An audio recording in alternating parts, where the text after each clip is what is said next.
let's put it at 1,000, and this time just hit this arrow and see what it does. Can you hear it?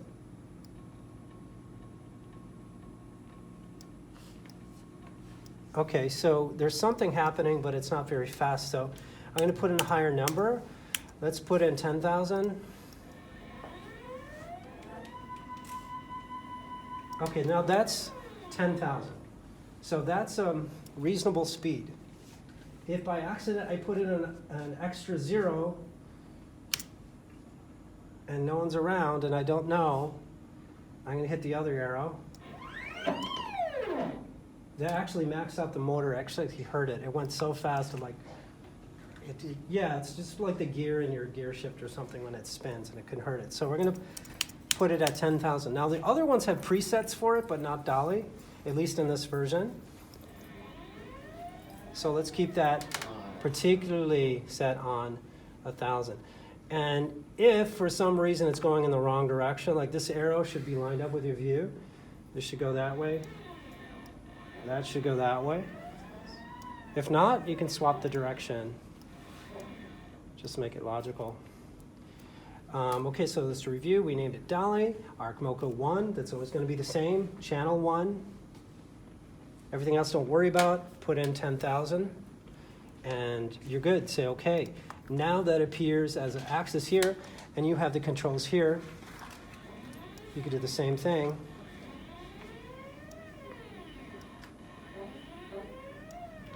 Okay, we're not going to do every axis because you'll get the idea, but we'll do 2 more. So let's create the next one. Right down the line. We're going to do dolly, tilt, and pan. Okay?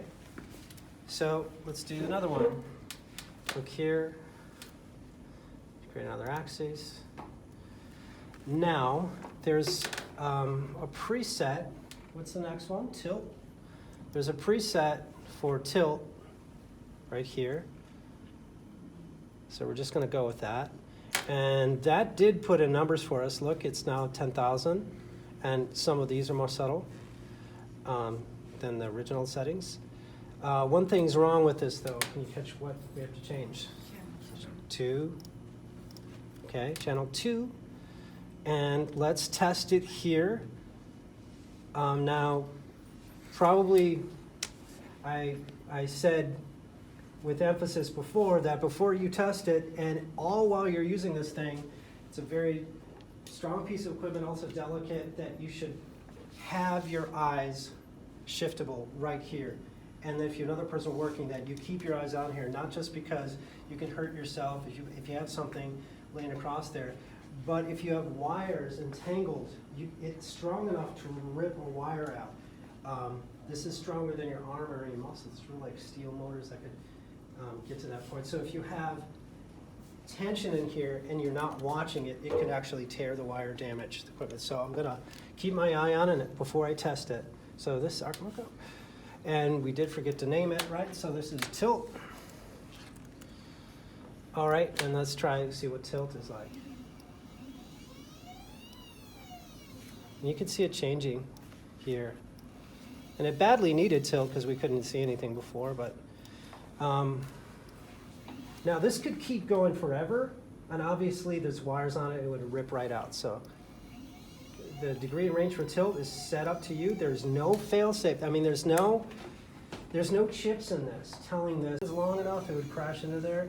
There's no reason it needs to go that far back, and there's no limitation set there. So okay, that's good. Let's say okay. And then we could adjust here, look through the monitor. Whoops, it's the sky. And that's our stuff.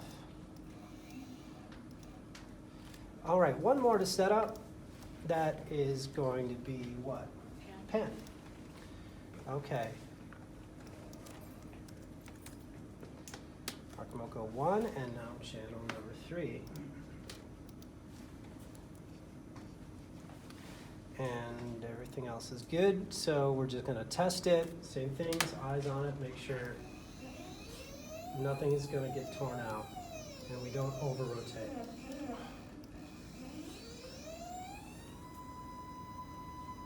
Now, no, when these motors are on, remember I moved them by freehand? I cannot move them now. It's got a lock grip on it electronically. So you don't want to mess with these. These are, if you get in a place where you think it's going to crash or hit something, there's this red button here, like all good red buttons. It's like the panic button. This will shut off all the motors. So if it's like heading into here, you're going to notice something, that it's going to slow in and out. It's going to ease in and out. Let me show you something. So if I go like that and let go, what happened? It slowed to a stop, right? It slowed to a stop because that doesn't damage the motor. It preserves the motor to do a slow up. So if I did it really fast and I knew it was going to slow and hit there, even though I had holding nothing, I could hit the red button, panic button, and it would stop all electricity to it and hopefully prevent motor damage. So that's the only thing about this. This is basically a $10,000 to $12,000 piece of equipment. So any motor servicing on it's very expensive and we don't have backup. So we just have to treat it just really, really carefully. You can hear it a little bit, right? Yeah. It's moving one frame, and one frame of it's like a 1/10 of a millimeter. It's tiny, tiny, like micron. That's why these can be so smooth. So when you're moving in one frame, it's not really one frame of animation. It's one tiny unit in one direction. So that's jogging, and that's just one unit. Okay, so let's set up a shot. So we're going to move back this dolly to a start position. Let's give a few more frames for this animation. I'm going to put in 220, not 200, because I think we might need it. Okay, so let's set up all these things, and we're looking here at our monitor to suggest a place to start shooting.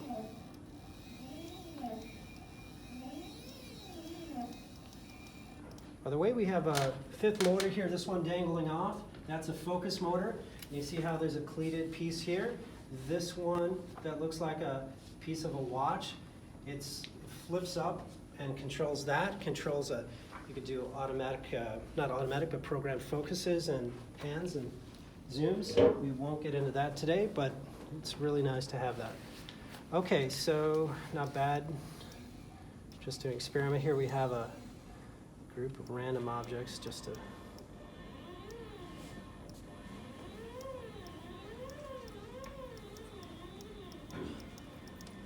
like that. Okay. So let's say that's our first frame. If we look here,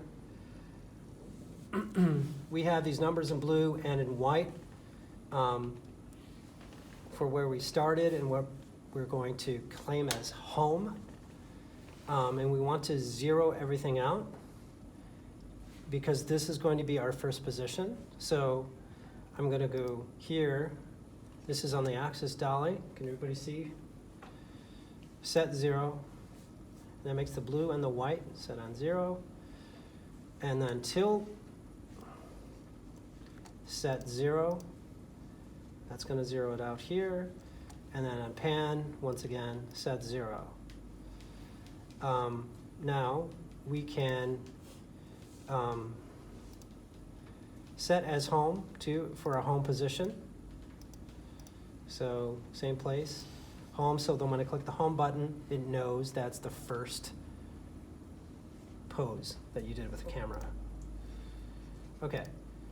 Now it's just like animating in Maya with the graph editor. We got to set keys on it. So it's these diamond-shaped ones, and you click.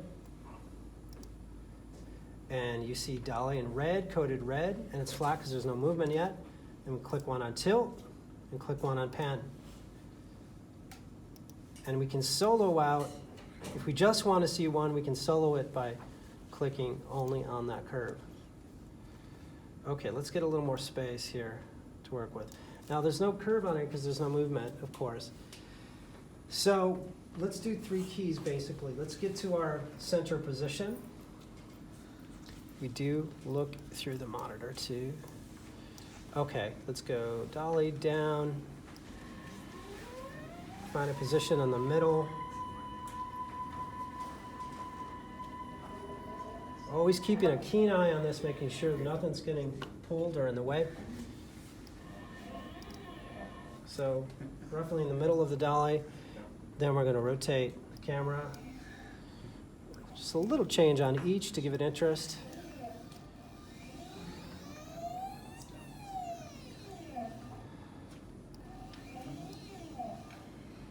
Maybe they're square enough right there. So we moved everything a little. Now we're gonna, let's have about almost a 10-second animation there. So about, on the 5th second, we're gonna click this cue, time leader to second 5. You see it has markings with S. And we're gonna click key again here. And when I hit this, you're gonna see curves now, up here. Now we have motion, and it's slow in by default, slow out. And if we solo them, it's gonna make more sense. Here's soloing the dolly, color-coded red, soloing the tilt. Or we can see them all at once. We can, of course, just like the graph editor in Maya, change the speed by clicking and moving those. Okay, it's giving us a little warning here with the exclamation point saying maybe the speed, we can't do it, it's getting too fast at a certain point. Sometimes it could be corrected by, this period maybe is too fast, so sometimes it could be corrected by slowing it down. But, you know, I've worked past it and it still has been okay. And you can see it persists. So I'm just gonna leave it, hopefully cross my fingers, it'll be okay. All right, now we're gonna do our last frame. I'm gonna zoom to the end, or I should say jog to the end. We're gonna put this, always watching, looking stuff could be taut. Make sure the wires are following it, nothing's dragging. Right, shouldn't be doing that, but make sure you're giving stuff slack and nothing's getting run over. Okay, that would be the last position. I'll be at maybe 950. Oh, let's do the other ones first. Looking through a monitor. Let's tilt it a little differently, maybe. Just randomly up. Rotate.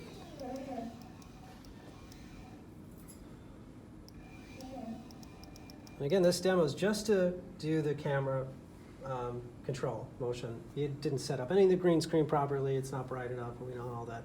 Not ideal or optimal for a green screen shot at all, but here we go. We're just showing the last key. So clicking on, let's go to, I guess we'll end there, 950. And then key again.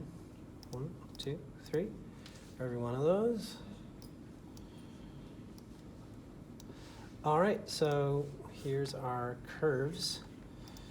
And you can see the style of the motion. It really starts turning right at second 5 with a tilt. The dolly does this weird, because I was partly responsible for that. So maybe we need to smooth out that. Do it overall, smooth in.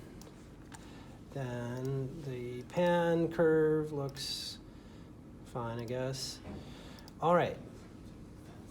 So now we set that up, we should be ready to shoot. So this is kind of like rewinding the tape or rewinding the camera. This is especially important that you're careful when you look and everything's clean. You don't have a piece of prop or lichen or something from that in it. And that you're aware, because what I'm going to do is hit the home button, and that right when I hit it, it's going to go and return to that first position for each one of those. And it'll move pretty quickly at that speed, 10,000 units. So right here, here, and here. So just make sure it's out of the way.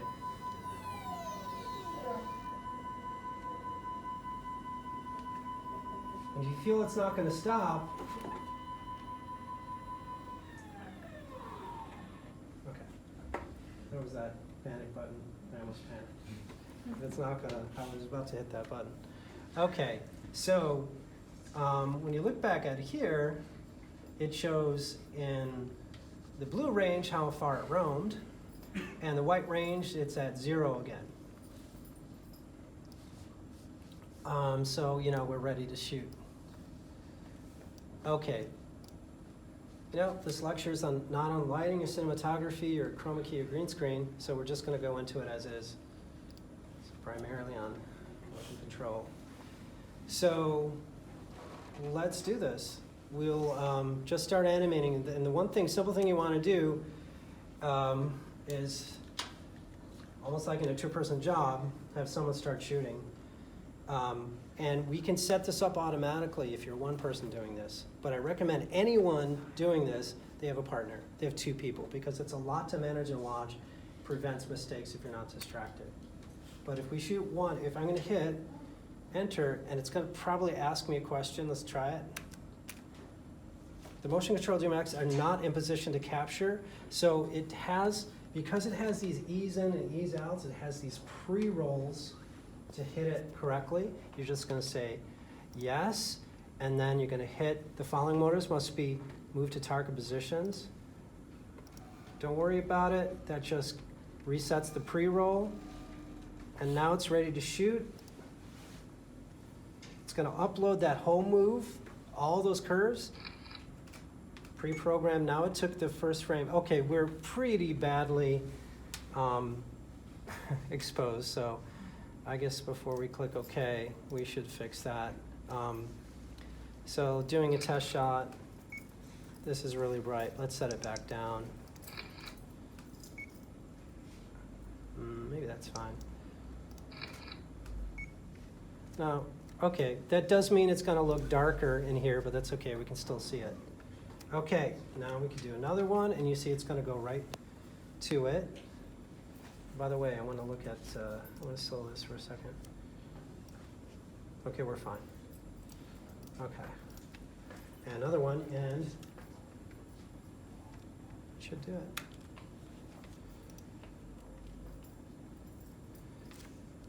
Okay, let me set this up, and there we go.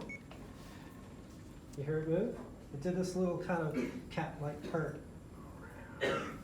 That's how small it was and incremental it was, those little worm screws turning. It's very, very subtle. By the way, we can probably delete this frame. We don't need it. Okay. And all right, let's do one more. Here, whoa. Okay, now we're on a roll.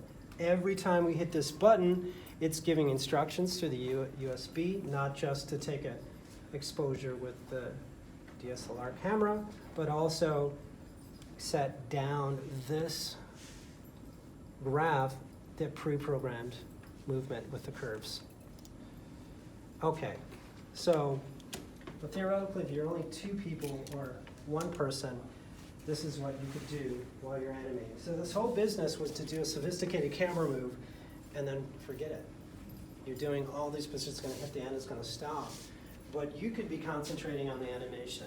So let's set something up and let's get it a couple of animators. Can anyone fit? Do you want to turn on the light? It's already on. Yeah, it's on. Oh, because it's so bright. Okay. And we'll get into this rhythm. So, you know the drill. It's like some kind of exercise. Just do anything incrementally. Okay. Okay. Yeah.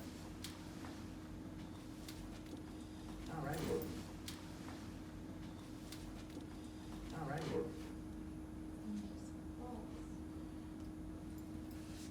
Okay, we're going to do 200 more. 200 seconds. This camera could do, we could put every 1 second, but it can't manage that, so put every 2 seconds. And now, well, that is really quick. Do you think you guys can get your hands in and move it and get it out before it shoots again? Maybe not, but let me No. set it for longer. Don't I don't think that's it. don't be afraid of breaking anything. I'm gonna set the time lapse maybe for a minute. We'll be here. We'll be here a while. Yeah. 30 seconds. Okay, give it up. Oh, shoot. Okay, get it out. So you guys, you don't, like, you just have to be, you know, like, let's not even worry about it. It's just a test. 25 seconds? Yeah, but we're not caring about animation, so I don't know. I'm just saying. To be correct, yes. Not to torture them.